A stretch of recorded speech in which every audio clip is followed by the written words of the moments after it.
And so we come to the last issue, at least last on the list. And that's the issue of housing and making Vancouver a better housed city. And Meena Wong, I'll ask you to answer first. Are you prepared to work with MVA to strengthen, enforce, and extend bylaws to ensure decent standards of maintenance and protect tenants from renovictions? And will you work with us to make covenants a component in all new developments, locking in truly affordable purchase and rental housing in perpetuity?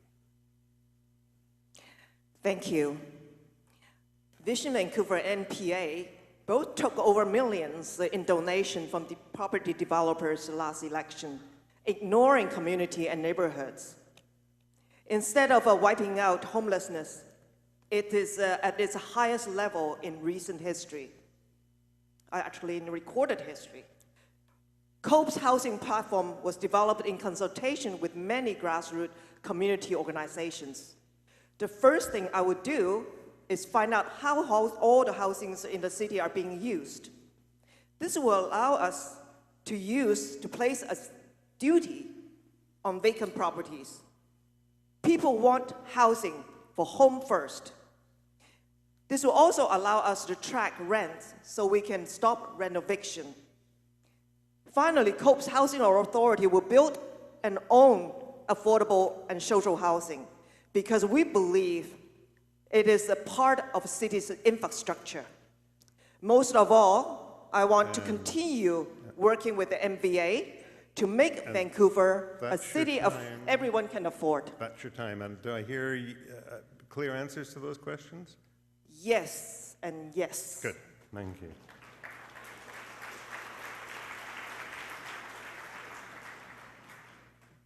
Yes and yes. This is a critical issue for, I think, every Vancouverite. Number one, we must change the SRA bylaw to ensure that SROs are matched to people who are on social assistance at the rate that they can afford. Those things are not in the bylaw right now. Second, we must strengthen the rate of change bylaw to protect tenants and ensure that a tenant relocation plan is in place before any building or demolition permit is issued. Third, we must ensure that the rate of change bylaw the bylaw that defines affordable housing defines it to be affordable. There's no point in having a covenant if it's on units that aren't affordable, and that's the case that is now. At $1,443 a month, that is not affordable to way more than half of those people who live in this city.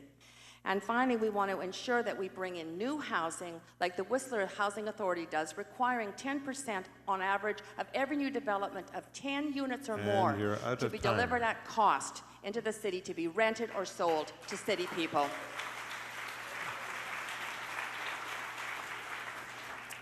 The answers are yes and yes. Maybe at one point we'll get a question that we can answer no to, but I doubt it tonight.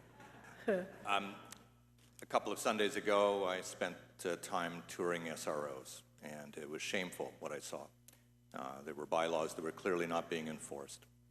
And I think we need to commit even more strongly than we ever have to tenants' rights through strengthening and enforcing our bylaws.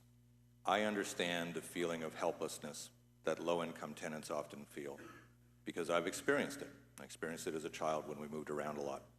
And I feel very strongly that our city's most vulnerable residents need to be better protected. Our city's housing system is broken. We have a patchwork approach characterized by backroom deals and spot rezoning. Neighborhoods no longer feel listened to. And so this has to change. So we're going to commit to a revitalized city plan as part of that. And we will discuss the role of covenants as part of our enforcement, as part of rebuilding our city with a city plan. Thank you very much. Thank you to all of you. Sorry. We started with Meena, so Mr. Robertson, please. Yeah. Thank you very much. And the answer is yes and yes. We have had an enormous focus on affordable housing over the past 6 years. Vancouver is a city that everyone wants to live in from around the world, and that's created huge pressure on our housing stock. But we have worked very hard to deliver affordable housing. Record levels of social housing being created over the past several years. Record levels of rental housing being created over the last 2 years, over 1,000 units a year. And we're committing to continue that pace for this next term. We've created a rent bank to protect renters from homelessness. We've made a lot of strides in cracking down on slumlords, in particular with enforcement.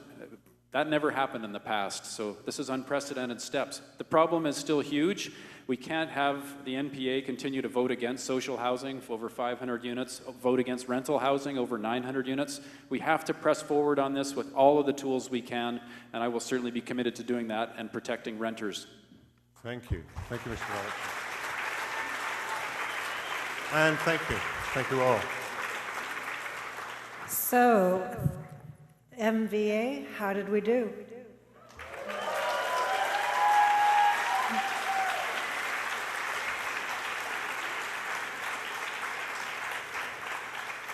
You know, the issues and the commitments that we put forward tonight, as we said earlier, are the results of a 1.5 years long of listening to people and researching and action teams. And what they've done is given us something to talk to the candidates about that we know is both concrete and achievable. And I think that within a minute of each person being able to say, yes, we know we're not so naive as to think that there's not going to be some work to do in hashing out details. But we do thank you for your serious consideration and for your commitments. And we make the commitment that you won't have to do any of this alone, because you have all of us to work with you. And so thank you. Thank you all.